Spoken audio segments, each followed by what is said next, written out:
Et bonjour à tous, bienvenue dans ce nouveau haul. Si vous saviez pourquoi j'ai commandé, qu'est-ce que vous voulez que je vous dise? J'en peux plus de moi. La dernière fois, je me promenais sur Instagram et Diana, des plantes de Diana, m'a tagué sur une story parce qu'elle était sur le site Groenwith, je vous le mets là, et il y avait une plante qui s'appelait Bob. J'ai été obligée de l'acheter. J'ai pas eu le choix, en fait. Donc j'ai fait une commande sur ce site-là et je vous présente le Syngonium Bob Illusion. Regardez-moi cette merveille. Et en plus, il est super balèze, je l'ai pas payé cher, il est trop beau. Je suis trop contente. J'en avais pas des verts un petit peu foncés et du coup, celui-là, il est trop beau. Il est trop beau, j'adore les textures sur les feuilles, les différentes variégations. J'aime beaucoup les nervures. Un coup elles sont vertes, un coup elles sont un peu rouges. J'aime bien. J'aime vraiment bien ce Syngonium. Je le trouve très beau. Ensuite, j'allais pas m'arrêter sur une plante. Logique. J'ai commandé encore 2 autres Syngoniums. Le deuxième Syngonium, c'est le Syngonium Berry Illusion. Alors, sur ce site-là, ils étaient tous nommés Illusion, mais en général, quand on les achète, c'est Allusion. Donc, je ne sais pas si c'est pas Allusion, en fait. Regardez, il est chou, hein. Bon, c'est pas le plus beau. Je vous le dis maintenant, c'est pas le plus beau. Le plus beau, c'est celui-là. C'est le Pink Spot. Regardez-moi ce feuillage. C'est une merveille. Mais une merveille. Voilà, je suis complètement love. Complètement love. Il est juste magnifique. Donc c'est un petit spécimen. Petit par rapport au Bob. C'est clair qu'il est petit. Mais les feuilles sont déjà grosses. Il est juste magnifique. Ensuite, du coup, j'ai commandé sur le site des plantes de Diana. Elle a ouvert sa boutique en ligne et à chaque fois qu'on veut aller acheter quelque chose, en 10 minutes, tout est vendu. Tant mieux. Franchement, tant mieux. Je suis super contente pour elle. Mais la dernière fois, j'ai réussi à faire une commande. J'étais au taquet. Et voilà. Et je me suis pris l'Epipremnum Pinnatum. J'en ai pris 2. J'ai pris 2 boutures. C'est la seule chose que j'ai réussi à attraper. Il est trop joli. Regardez ce feuillage. Il est vraiment mignon. Voilà, j'ai une bouture un petit peu plus développée que l'autre.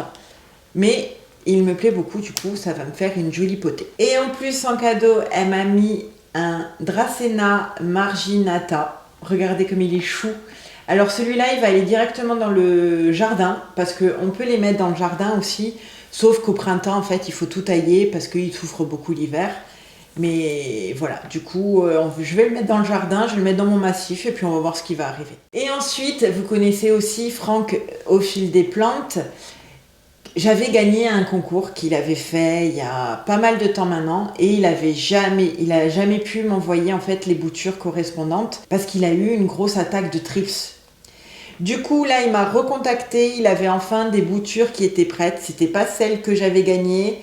Il me semble que celle-ci, en fait, elle remplace le Verrucosum. Le Verrucosum, je l'ai, donc du coup, ça m'est égal. Et celui-là, je l'adore, en fait. C'est une Monstera stanleyana. Et on connaît aussi cette plante sous le nom de Philodendron cobra. Voilà. Donc, j'aime beaucoup les Monstera à petites feuilles en ce moment. Et du coup, j'en ai 2. Donc, j'ai celle-ci. Et il y a la Monstera siltepacana. Compliqué. Regardez ce feuillage, comme il est beau quand même. Oh, j'adore. Donc, du coup, j'ai pas eu mon lot dans la foulée. Mais c'est pas grave. Les plantes sont magnifiques. Les boutures sont archi saines. Elles sont en développement. Elles sont magnifiques. D'ailleurs, il va falloir que je les rempote.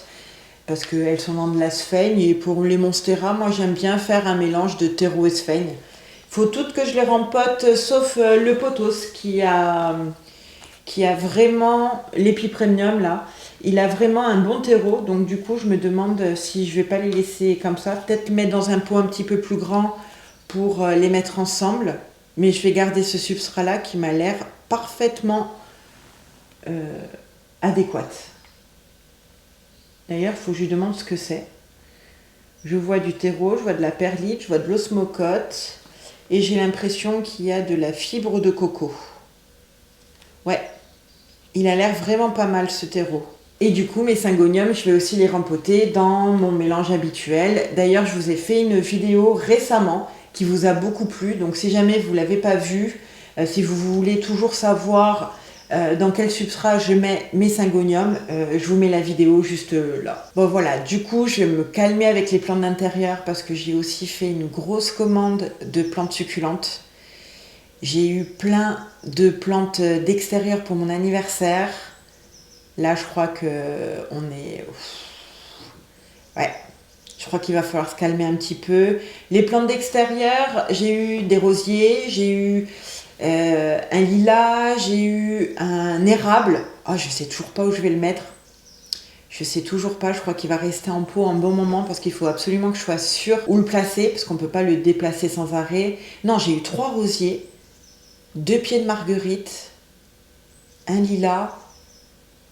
Bref, je vous montre tout ça dans un garden vlog bientôt. Pas le prochain qui va sortir, mais l'autre. Je vais faire les plantations. Il y a plein de choses qui ont changé dans le jardin. J'ai plein de choses à vous montrer en fait. Donc voilà, il a fait super mauvais, du coup j'avais pas trop envie de jardiner. On a eu un printemps vraiment, mais pluvieux, pourri, froid. Là j'ai l'impression que les températures remontent un petit peu, donc ça va aller. Il y a encore de la pluie, mais on arrive à avoir quelques petites éclaircies. J'en avais marre. Là, franchement, j'en avais marre. J'avais l'impression qu'on était dans le nord, en fait. Bon, ben écoutez, je crois que j'ai fait le tour. Je pense n'avoir oublié aucune plante. Là, pour le moment, il n'y a aucune autre plante qui me fait envie. D'ailleurs, ça, ce sont des achats compulsifs, hein, tout simplement. C'était pas sur ma wishlist. Je les connaissais même pas, ces plantes. Voilà, quoi. Non, mais là, on va se calmer parce que je me suis débarrassée... Enfin, j'ai donné beaucoup de mes plantes d'intérieur parce que je reviens à mon premier amour, les plantes succulentes. Et là, j'ai enfin la place de m'en occuper. C'est beaucoup plus facile maintenant de m'en occuper, maintenant que je suis en maison. Sur ma terrasse, c'était un calvaire. Du coup, là, il y en a énormément qui ont souffert dû à la vague de froid, dû au fait qu'il a fait que pleuvoir. C'était vraiment un printemps horrible pour nous. Bref, je vais arrêter de me plaindre. Je vous ai fait aussi quand même quelques vidéos sur l'entretien des succulentes. Ça vous a beaucoup plu, je suis super contente. Parce que c'est des vidéos que j'adore faire et puis de toute façon parler de succulentes, je pourrais en parler pendant des heures et comme ça vous voyez un petit peu comment je fonctionne, comment je nettoie mes plantes, comment je les bouture quand il faut les bouturer, comment je les sauve quand il faut que je les sauve parce que malheureusement ça a été le cas à plusieurs reprises. Il y a eu beaucoup trop d'eau, mon installation de fortune elle n'a pas fait le job. Elle a fait le job durant tout l'hiver sans problème, par contre au printemps ça n'allait plus du tout, il y a eu les pluies étaient trop fortes. Et mes petites étagères, elles n'ont pas stoppé l'eau, quoi. Donc du coup, il y a quelques plantes qui ont vachement douillé. Bon, ben voilà, je vais arrêter de vous saouler avec tout ça. J'arrête cette vidéo-là. J'espère qu'elle vous a plu. Donc je vous fais plein de gros bisous et je vous dis à très vite.